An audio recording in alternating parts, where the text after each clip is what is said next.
Moving on from VOA Fest, we've got the inside scoop on big changes planned for Newport. And have you heard about this Spider-Man guy? I think he's making a lot of dough. Let's do lunch. Cincinnati is a city that means business. Fortune 500 company HQs, renowned institutions like Children's Hospital and the Cincinnati Zoo, and letters that everyone here knows: TQL, GE, CVG, UC, and X. It's also a city that's large enough for new ideas to take root and grow. You know somebody who knows somebody who knows somebody, and you're in business. I'm Jack Crumley, and this is The Working Lunch. Hello and welcome to The Working Lunch. I'm Jack Crumley. This is our hour-long business show here on The Crown, where we bring you headlines and updates about what local companies and corporations are up to. We bring you exclusive interviews with local leaders and CEOs, and we try to squeeze in a bite to eat before you go back and face the afternoon. It's Friday. Heck of a week going on. Let's close it out strong, shall we? Thanks for watching. Cincinnati business headlines presented by First State Bank. Built on belief and committed to doing right by our communities, First State Bank offers checking, savings, and mortgage services all from your phone. They believe in community and they believe in you. Visit FSB4me.com. That's First State Bank, member FDIC, an equal housing lender.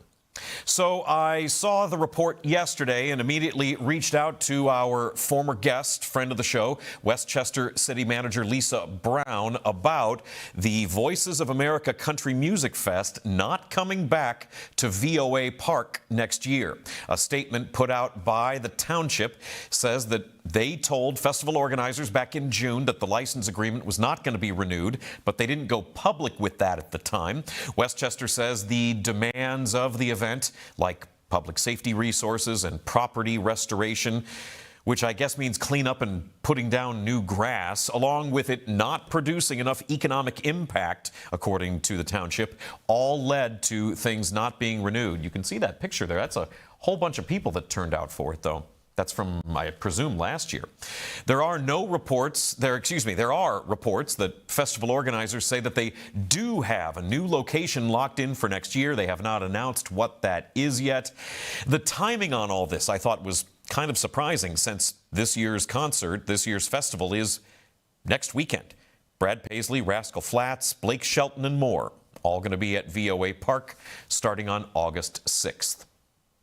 UC Health has announced it is closing Bridgeway Point Assisted Living. That's going to happen at the end of October, calling it a difficult but necessary decision. It was last spring when Bridgeway Point was put up for sale amid the closure of the Daniel Drake Center for Post-Acute Care.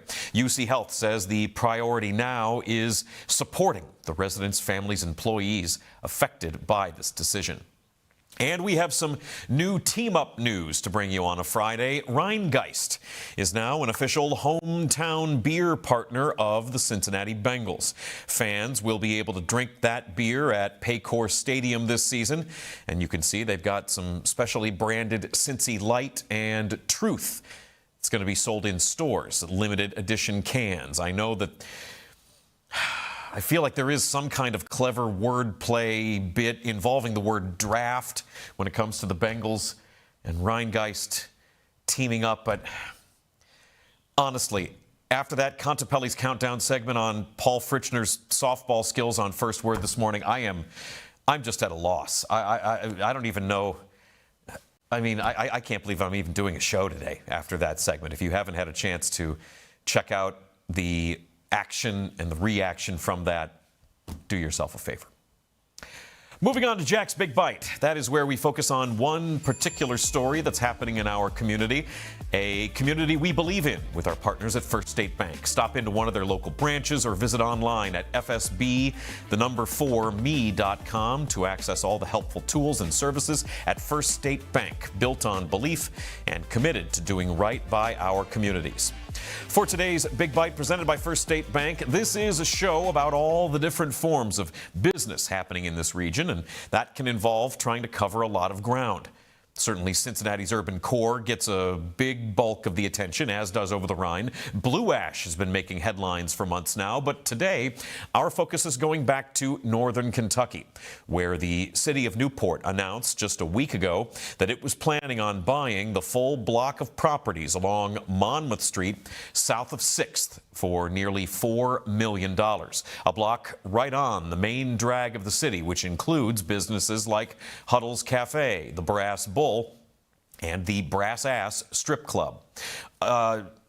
Real quick aside on that. Can we hit this?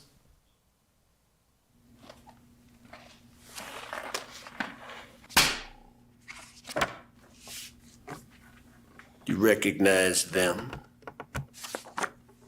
Is this how you get your kicks? It's all fun and games with you, isn't it? Don't you have anything to say for yourself? The Brass Ass Casino. Kick things up a notch. How can you be so stubborn? Did you know that there's a Brass Ass Casino in Colorado? Things you learn online when you're writing a TV show. We've got Newport City Manager John Hayden coming on the show today to talk about those plans for Monmouth Street and other economic development plans that Newport has going on.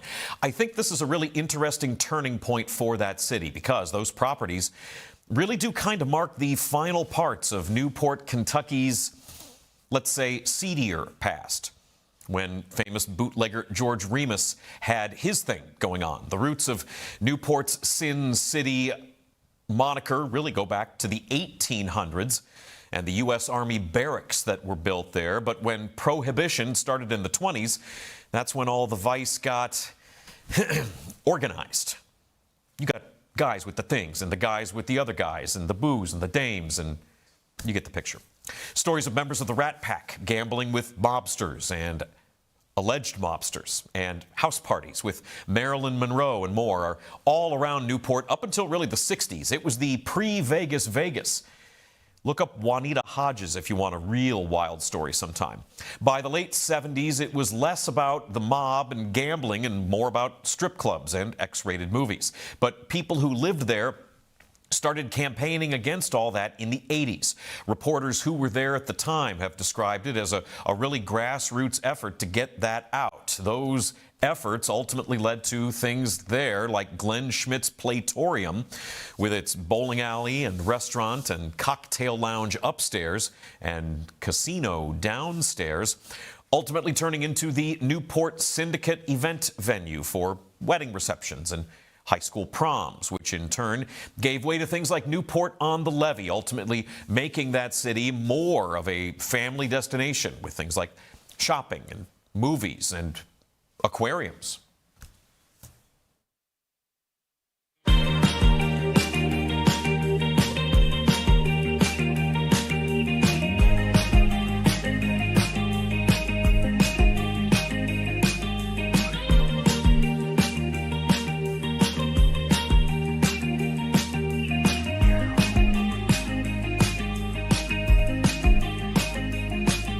Nice, right? Newport on the Levee has been in flux the last few years, although it is still operating. North American Properties bought Newport on the Levee in 2018 with an announcement of plans to invest $100 million to remake it into a new destination spot in the area. But after that, 2 years ago, that company sold it to a Georgia-based company called Jamestown that is also known for transforming developments. We have not had any word yet if Jamestown has different plans. Not far from the levee is where Urban Sites is planning a $36 million mixed-use development on the former World Peace Bell site at 4th and Monmouth. That's right by Mad Mike's Burgers.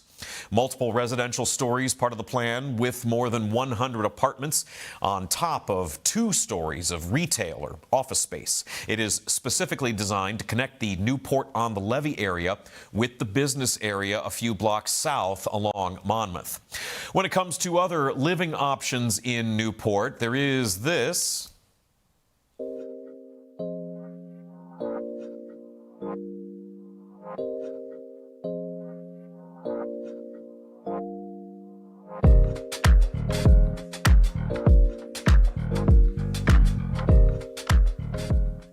So this is drone footage. Boy, drone footage has just really changed commercial retail. This is footage of Aqua on the levee, which was put up for sale last month. That $80 million complex with more than 200 luxury apartments opened nearly a decade ago. It is being listed on CBRE with a call for offers coming up August 5th, meaning that's when all interested buyers need to submit their best offer.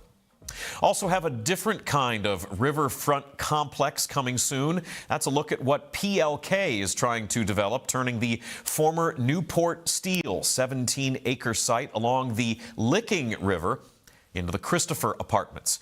2- and 3-bedroom townhomes on a site that's been undergoing remediation since last year, although the Business Courier says it has been given the green light now by the U.S. EPA.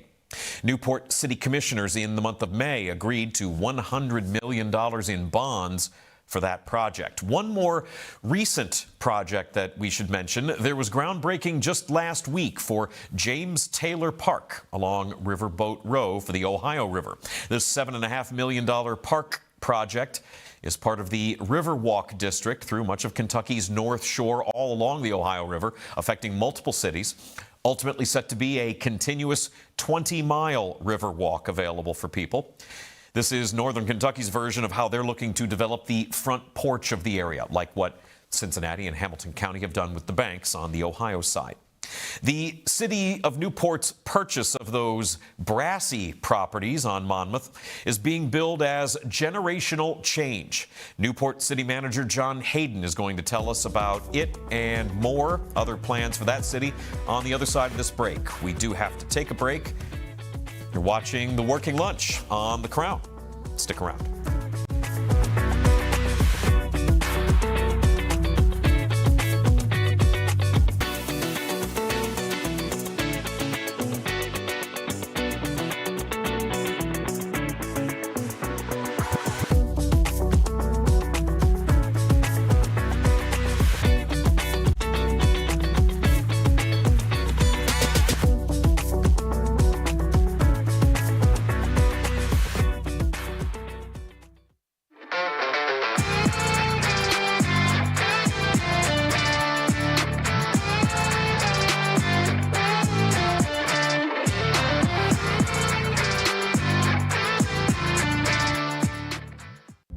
Our beliefs matter. They're reflected in our words and actions. At First State Bank, we believe in treating people well, and have since 1884. Listening, caring, looking out for each other. It's what people deserve. It's what a real local bank does. While lots of things have changed over the years, our belief in you hasn't. First State Bank, built on belief. This city has always had something to prove. While the rest of the country talked about us, we built our own voice. Blue collar, underdogs, built differently, overlooked, talked about like we were supposed to stay quiet. But that was never who we were, because this city doesn't wait for permission. And neither do we. And now, for the first time, Cincinnati has a network built in its image, because the biggest stories in this city deserve more than highlights. This isn't cable television. This isn't national media. This is ours. This is The Crown.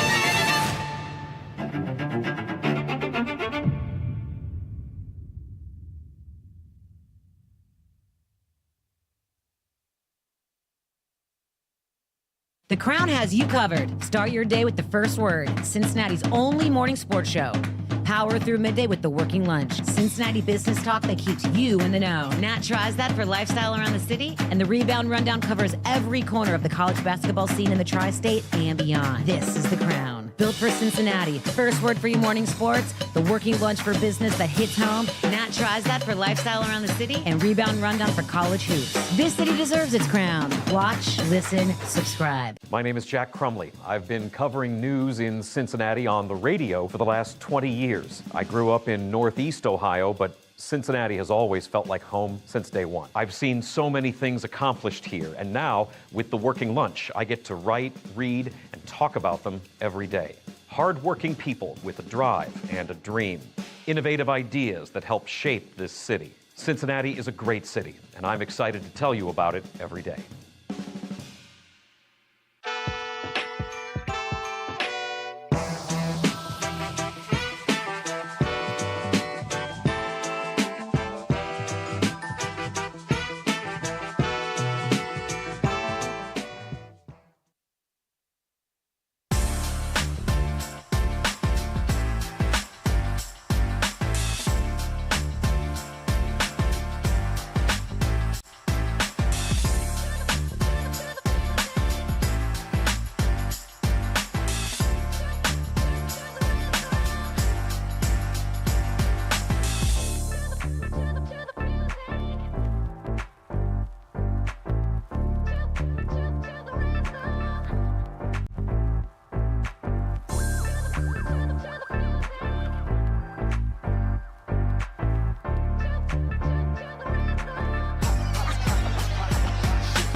Welcome back to the Working Lunch. I'm Jack Crumley, and I am joined now by the city manager of Newport, Kentucky, John Hayden. John, thank you very much for coming on the show. I'm excited to talk to you. Yeah, appreciate you having me on. You guys have a lot going on. You know, we sort of set the table in the Big Bite segment about various developments that Newport has going on. But the whole reason that I reached out to you in the first place was when the announcement that the Brass Ass and the Brass Bull and Huddles were closing down. And then it wasn't long after that that the city of Newport announced, hey, we're going to be buying that piece of property. Tell me about what that process was like for you. It feels like it happened very quickly. It seems that way to the outside, but there was a lot of months, a lot of time that was put into this. And, you know, your point is exactly right. It's a generational change, and it goes way back in time. But if you look at the late 50s, where George Ratterin was started campaigning for sheriff, and when that happened, it started all the dominoes in place, and it took decades to get there. So by closing these last two places down is a big deal. Ultimately, how we got there was the lady that owned all the clubs, she passed away about a year or so ago, and we started hearing through the grapevine that they had some interest in selling. But the properties were never listed anywhere. You know, there's no signs out. So we were approached by an individual who wanted to help us out, kind of act as a broker of sorts, and said, I think I can get a deal done with them. And he said, I don't really want the property and I don't want to develop it. He said, but I would prefer that these places be gone and this reputation of Newport go away. So he asked us if we would be interested. And of course we were. Yeah, and so you guys, the city of Newport, lined up, about $4 million to buy it? Yep. But you guys aren't looking to actually then develop it yourselves, right?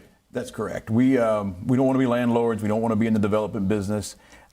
This is not something that we would typically do as a city, but we felt like the consequences were really important of what would happen if we didn't buy it. This gives us the opportunity to do an RFP, which we'll probably do in the next 30 to 45 days, and solicit offers and see what projects are out there. We've already been hearing from several people that have ideas, so I think that we're going to get a lot of things to sift through and figure out. And I think that when that final product's going to be very exciting. Yeah, it was clearly important for you guys to not leave it up to chance if those properties were just going to be put on the market. Was that something that came from Mayor Gaduli, or was that something that just everybody agreed on? I think the entire board agreed with that, because there's very few places that adult entertainment can be in the city anymore.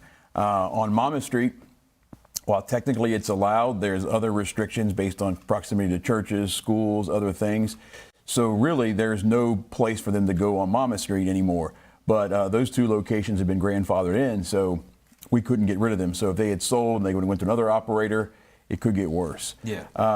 Or they could just sit vacant for a long time. And the goal that we've had as a city is we love Newport on the Levee. They do a fantastic job, but we want people when they visit town to come off Newport on the Levee and walk down the street and see what we have to offer. And I think that those clubs were a barrier for a lot of folks that didn't want to walk that far down. Yeah, I'm curious about the city's opinion of that area. The further north from there, where the levee is and where that new development's going in, that's maybe some newer and shinier stuff. But I mean, those are sort of historic buildings there along Monmouth, and Monmouth is kind of the main drag. So this was a priority for you guys. Is this maybe the start of some larger plans for that stretch of road? I think that it will be a game changer. There is, on the block down, there's a restaurant called the Pepper Pod, which owns a lot of property up until, I'd say 2 or 3 buildings there. And they've been for sale, but they're a block away from where the Brass was. And I think that probably has helped slow down the sale of the Pepper Pod location. So you think that could be a really good development. Then you go down to where we're at on the 600 block of Monmouth Street.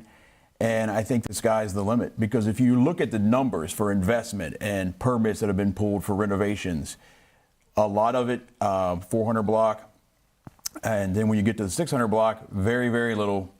700 block, a little bit more, and then it starts getting more invested as you get past that. Okay. So I think that there was a barrier because of it. And we were told by one developer who had purchased a building down there that he had a tenant who was very excited about Newport, very excited about his building, and said, look, I just want to walk around the neighborhood a little bit, get a feel for things before we make a decision. He said they came back 30 minutes later and said, we don't want to be located next to these places. Wow. So we don't know an opportunity cost what all we've lost over time because of the reputation and because of kind of the general seediness of the area there. Well, and I know that when the announcement was made that the city was buying that property, I might have been a quote from you talking about the number of police runs to that area on a regular basis for various, assaults and gunshots and everything else. It's certainly an area that gets a lot of attention that you're not looking for. Well, that's exactly right. And our police had been almost religiously camped out in front of those places on the weekends from about 1 to about 3 o'clock in the morning. So it's a drain on our resources there, on top of all the other calls. We had a homicide at one of those bars a few years ago. And those types of things, when they get in the paper or people walk down the street and they see police cars, if they're not from around here, they say, I think I'm not going to go down that far. And I understand that. So this being sort of generational change, which I think might have been me quoting you on that, is this also going to be with some intention of making Newport feel a little bit more connected to the levee itself? The levee is such a destination-y kind of place, and I think a lot of people go there and they think, well, I've been to Newport now, that's all there is. Sure. And it's been a challenge. I was started my career in Newport as a city commissioner in 2009.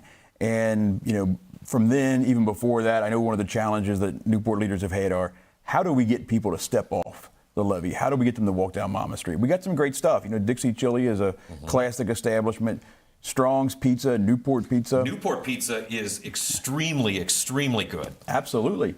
And these are some gems that I think a lot of people out of town don't know about if they don't walk down the street. So I think that ultimately, whatever the project is that we choose will be something that will add some vibrancy to the area. We're seeing that right now. You mentioned urban sites. On the old Peace Belt site. And, you're looking at 6 or 7 stories of apartments with retail downstairs. And one of the things that we had a conversation with them about is they said, we could put a coffee shop down there. I said, please don't put something that's going to be there. It's going to be open later in the evening so that there's some vibrancy on the street. And, I travel out of town and I go to places that I haven't been. If I walk down the street and I don't see anybody and the lights are out and you don't see anything as far as your eye can see, you're not going to walk down any further. And there has to be things that draw people down there, and it has to be vibrant, it has to feel safe, and those are some of the big priorities we have. How is that for you, being the city manager and, carrying out the actions of city leadership between the mayor and what the commissioners are looking to have executed, but then you're also on the ground talking with various business owners and developers? Are you sort of the middleman in between? Does it feel like you're caught between two different things? I mean, where your bread's buttered, but you've got to voice concerns too. Sure. So myself and my assistant Brian Steffen spend a lot of time talking to our board members, getting their input, understanding the pulse of where they're at.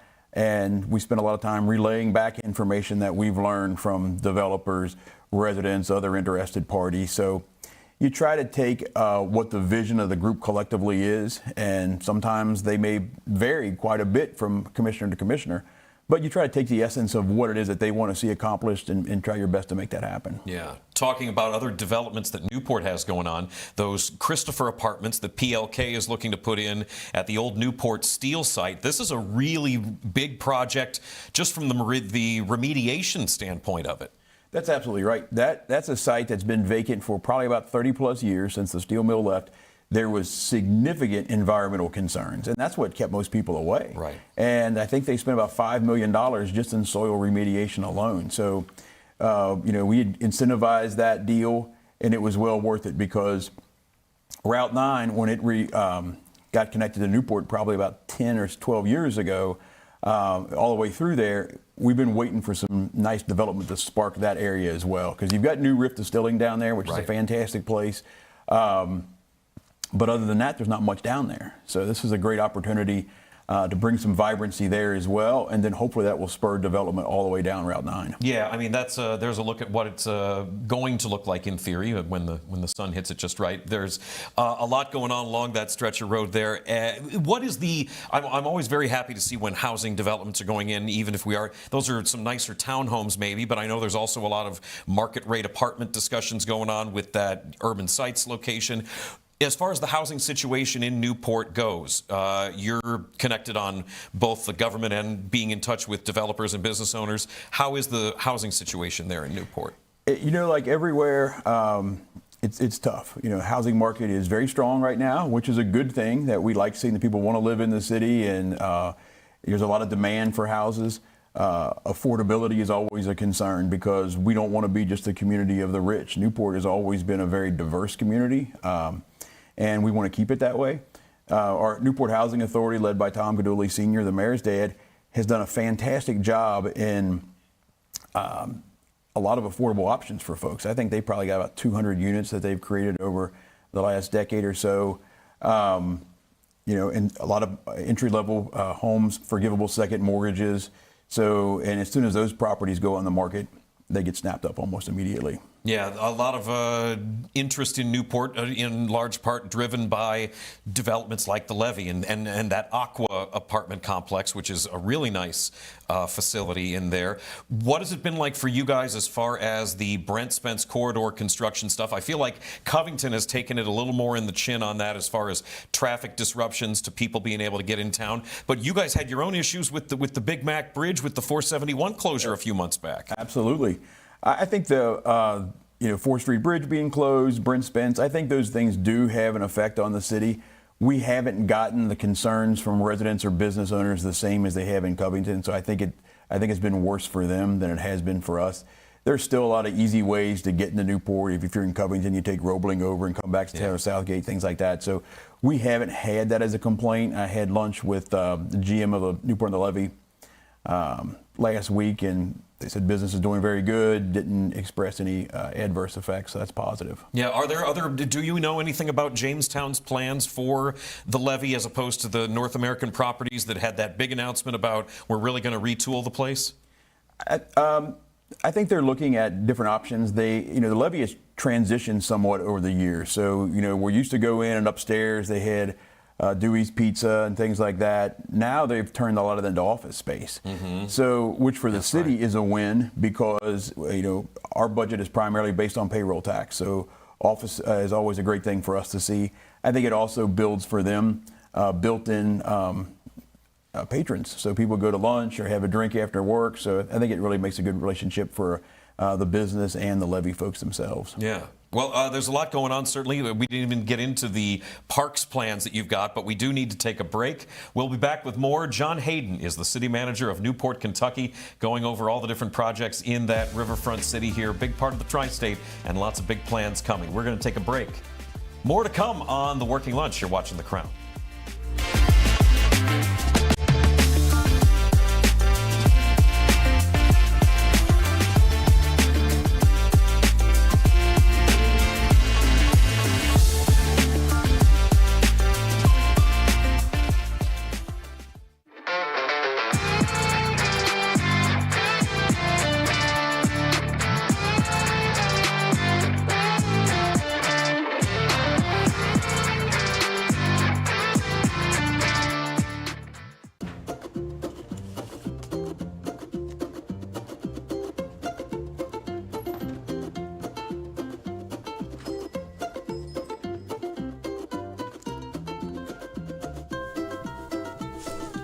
Okay, who are you? Well, you have a First State Bank checking account, so you'll be getting cash back whenever you use it. Oh, Open a checking account at First State Bank for cash back. First State Bank, built on belief. how did you get in here? What is The Crown? It's simple, really. Authentic Cincinnati entertainment. Not hot takes from a studio 3 states away. Not national noise pretending to know this city. Rather, bringing a voice to those who call the Queen City home. Where can I watch The Crown shows? Join us live from 7 to 11 a.m. for First Word and 12 to 1 for the Working Lunch on RESN. No live TV? No problem. Stream and interact with all of our content on major podcast, broadcast, and streaming platforms. The Crown is Cincinnati. Loud, passionate, competitive, proud. From early morning sports debates to the business leaders shaping the riverfront, to the fans, stories, moments, and culture that make this place move. Live shows, podcasts, documentaries, digital content built from Cincinnati, for Cincinnati. This is The Crown.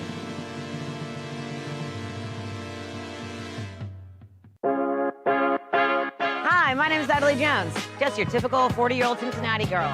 Although, no, I'm not married or divorced. I don't have any kids, and I don't live in the neighborhood I grew up in, which is the West Side, by the way. But what I do have is a lot of freaking time, and I've been using it well. So come along with me on this grand adventure, because I've been trying all the new around town that you need to know about. This is Nat Tries That.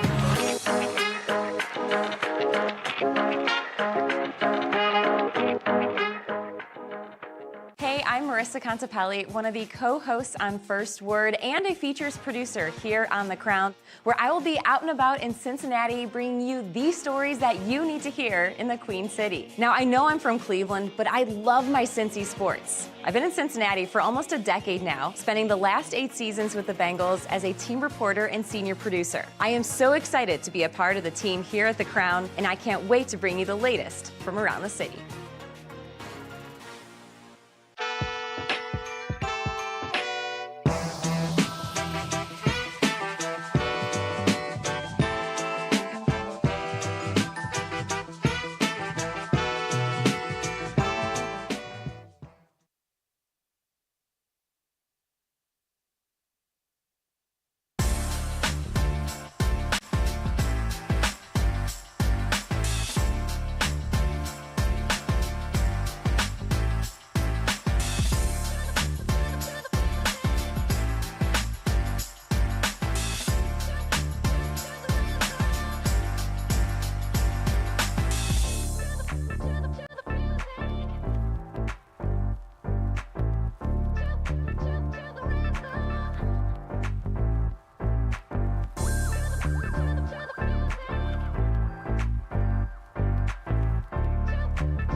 Well, welcome back to the Working Lunch. I'm Jack Crumley, joined by Newport, Kentucky City Manager John Hayden. John, letting us know about Newport's various development plans, whether it's property the city is buying itself and looking for somebody else to work on, or different developments that outfits like Urban Sites are looking to do, PLK, all sorts of developments, mixed use, business, retail, the whole 9 yards. But you as city manager, I think you're in a unique position, and I like talking with city managers because you don't really have to worry about the politics of things. It's your job to execute and make stuff happen. You're working with elected leaders. You're working with business owners. I think you're in a really unique position, and you are the first new city manager that Newport had in like 20 years, right? That's right.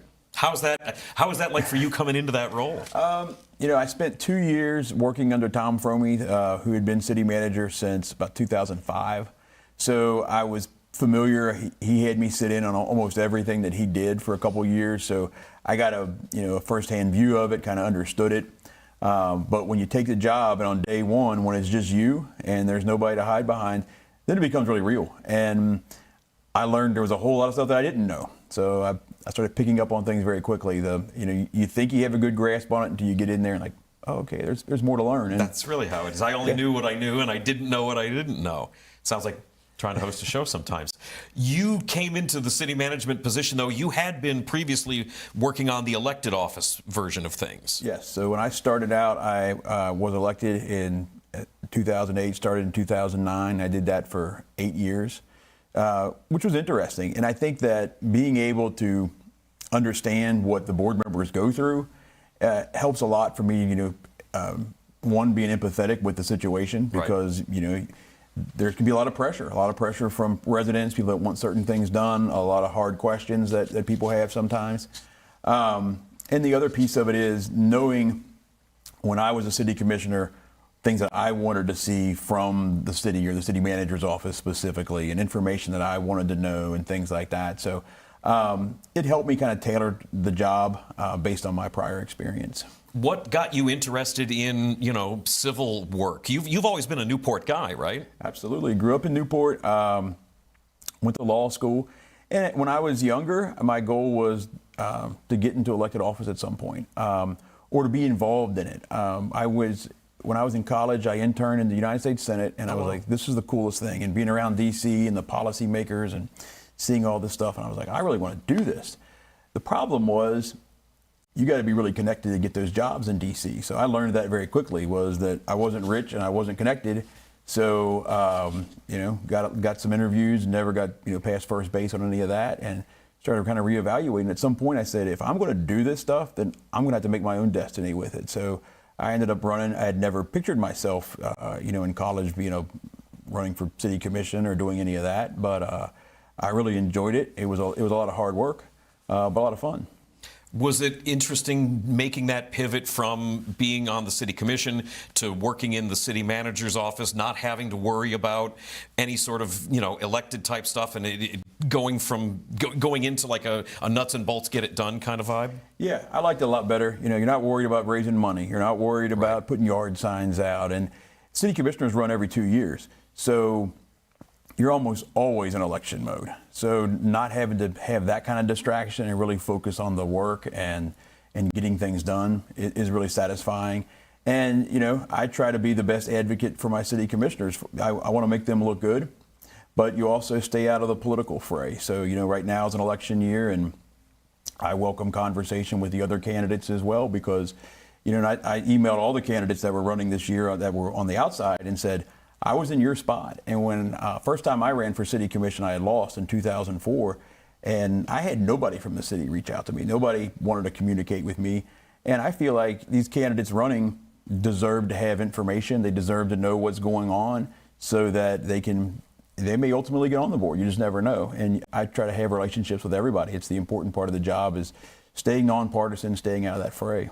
That first go of running and losing wasn't enough to dissuade you from trying again, though? No, I learned some lessons. There was a state rep named Dennis Keene. He was running for his first term the year I was running the first time. And when I saw him everywhere, we were at all these events. And so after the election was over, he called me and said, he says, I think you got potential to win. He says, but you just need a little bit of polish in here, a couple of things. He said, let me help teach you a little bit. And when the time's right, you try it again, and that time you won't lose. And he was right. I set out one election and ran again in 2008 and ended up unseating, at that time, the longest serving commissioner in Newport. He had been over 20 some years in office. So it took a lot of hard work. I think I won by like 60 votes or something. Wow, right on. Okay, so then now that sort of springboards you into local city leadership. Now that you're in the city manager's position and you sort of have cast off the shackles of caring about votes and campaigning and that sort of thing, does that help to come up with a vision for what the city is going to be development-wise, working maybe with the mayor on long-term plans versus dealing with one thing to the next? That's right. We spend a lot of time having conversations with those guys and kind of developing, what do we want to see? What do we want Newport to be? And it's changed so much in the city, and we talk about, 1960 and all of this stuff, but you think about how much it's changed, in the 90s. I grew up in Newport, and I remember walking down Monmouth Street in the late 80s, and you don't realize then what it is, but looking back and think, man, you'd see every block had these strip clubs, and they had pictures of the girls out front, and it was crazy. So I think that I kind of saw what I thought Newport should be, and I think a lot of our board members share a very similar vision. We may differ on the details, but the overall that we want this city to be safe, we want people to be able to be walkable, we want to offer good jobs, we want to have nice housing. I think we all agree on those things. And then we just work together on the method of how to make that happen. What's it like for you being a local guy who's now, in one of the driver's seats and having a say and having a hand on the wheel? I'm just going to keep going with car metaphors for a minute in guiding this turnaround. It's incredible, because there's something different, I think, when you're from the city that you represent, because you take pride in it. I went to school at Newport. I had so many friends there and know a lot of folks and frequent in these businesses. So I think it's more personal when you've been from the city, and it's very satisfying when you can see some of these big changes being made. Like we haven't talked about Purple People Bridge, but right. When I took over as city manager, there was a different entity that was running the bridge, and we had co-ownership with them through an LLC, and the bridge was in disrepair. It wasn't raising the funds, and I was like, we've got to do something about this. And to be able to, we took ownership of the bridge completely. A lot of people said, you're never going to get any money for that thing. We went down to Frankfurt. We lobbied very hard. We got $2 million from them. We've been building relationships with our friends in Cincinnati. And for a long time, I think Newport was kind of parochial. We didn't build bridges, so to speak. So I think having a good relationship with Cincinnati, and there's several councilmen now that we've had some relationships with, I think it's going to be very positive for the future of the city. And it's satisfying being able to do that, Well, it makes sense. I mean, why wouldn't you want to be able to work with, people that are nearby and other municipalities? Everybody's influencing each other anyway. Absolutely. And, a lot of the reason that we're successful is because Cincinnati is successful. People come to watch the Reds or watch the Bengals, and they stay over here, or they come here to eat or drink. So we want them to be successful. We should be partners with them. We don't have the resources that a city like Cincinnati has, but we do have a lot of stuff to offer. And I think a lot of people prefer a little calmer, a little different environment in Newport than it is if you're downtown or on the banks or something. So I think we have a nice alternative as well. Yeah, I mean, it's nice to have options, if nothing else. Having everybody funnel into just one place and having that be the only choice, that's less desirable than having options. That's right. And getting back to the city's purchase of the Brass Ass and the Brass Bowl and Huddles area there, what are we thinking about? What is it that you would like to see go in there? I think the first thing, and everybody asks about the first question, is what are you going to do with the neons? So I think the number one thing that we're going to do at the short term is have an expert come in and look at the neons and figure out a way to get those things lit back up so it looks really cool. Okay. I think it's a priority for us for at least the facade of that building to remain. We've walked through it. It's an interesting spot. There could be certainly a lot of interesting options could go in there, but you could also build up from it.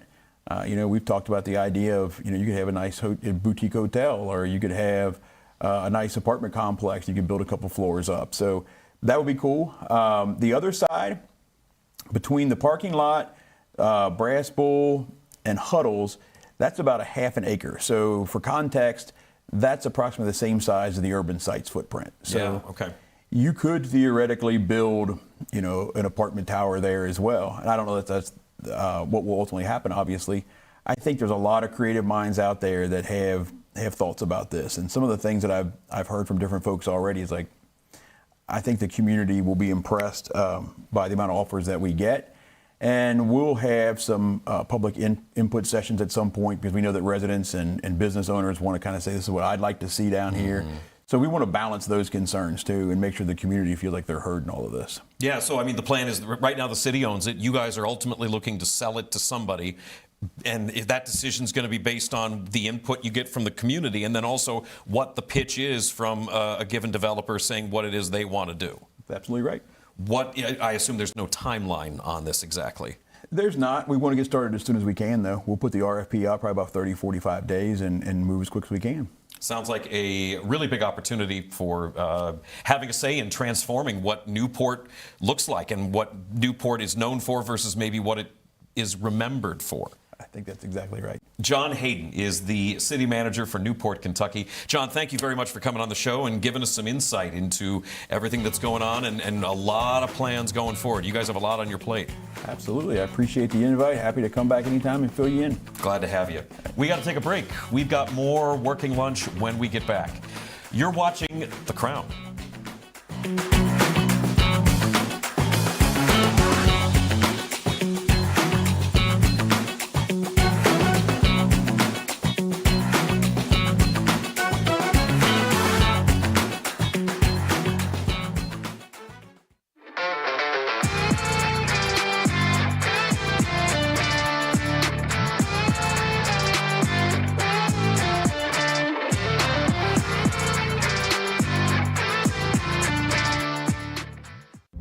Our beliefs matter.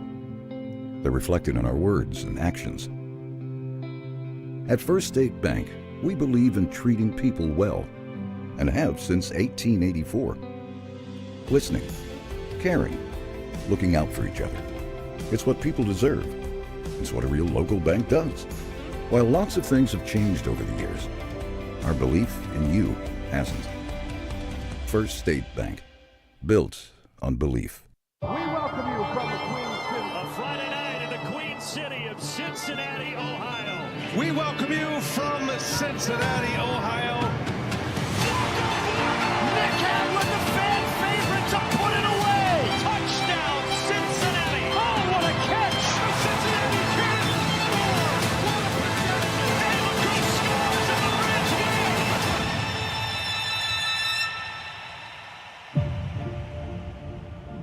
Cincinnati sports fans are the best. Loyal, passionate, second to none.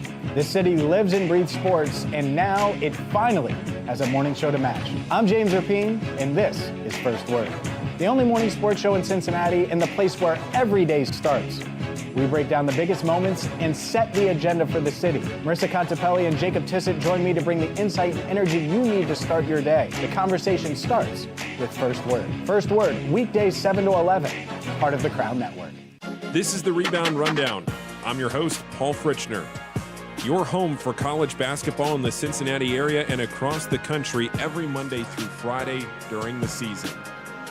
Previews, recaps, breakdowns, interviews, and more. You can find it all right here. Your one-stop shop for a quick dose of college hoops on your morning commute. Make sure to subscribe on YouTube and wherever you get your podcasts. Hi, my name is Natalie Jones, a Cincinnati native, and I have been in media for about 10 years now. Formerly on the radio here in Cincinnati, I grew my love and obsession with finding all things fun in Cincinnati and have now made it my life. I'm originally from the west side here, and then I've pretty much been a downtown girl ever since college. But I did leave for 7 years, and during that time, I really grew and harnessed and cut my teeth doing stand-up comedy in Los Angeles, learning how to ski in Colorado, and now I'm back here in Cincinnati, driven by curiosity and grounded by family.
Welcome back to the Working Lunch. I'm Jack Crumley. We are in the fourth block of the show, wrapping things up on a Friday. Happy to have you here. You know, we went into detail on yesterday's show about various local brands and the way that they're marketed here. And marketing can take different forms, like maybe coming up with ideas on how to use the product in the first place. Check this out.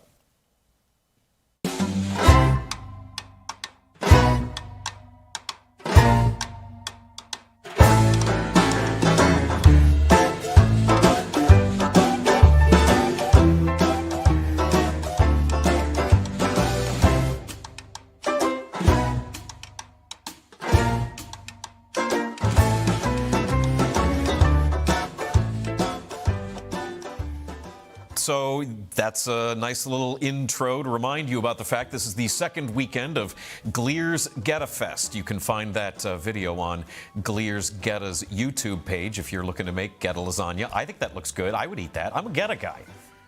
I'm a fan of that stuff. It's happening again this weekend at Newport Festival Park, right there along the river. Another weekend of people turning out for all things Geta. All sorts of food available, more than 50 unique Geta creations.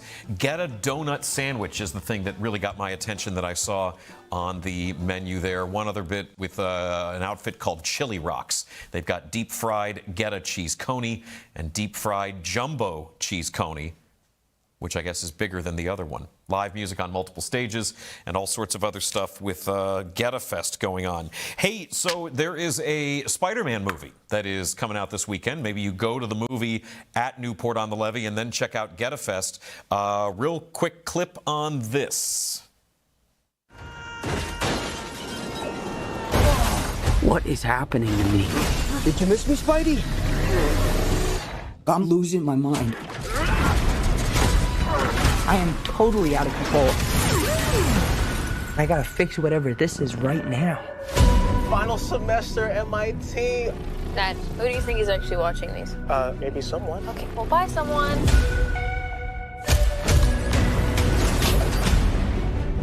What the? Dr. Banner, you found a way to suppress mutating DNA, right? If you see me with this stuff, run. So could you get rid of the bad aspects but keep the good? How would you decide what parts of nature are good or bad? Well, sorry about that. You're not one of my students, are you? It appears we're faced with a threat we can't control. This is a business show, and we like to talk about the business of things, and I'm fascinated at box office and the amount of money that gets spent by studios on big releases like this. Deadline this morning put out a piece about this movie's promo partner campaign. Sony, the studio that's making it, in partnership with Marvel. Spider-Man's a weird character that they both share.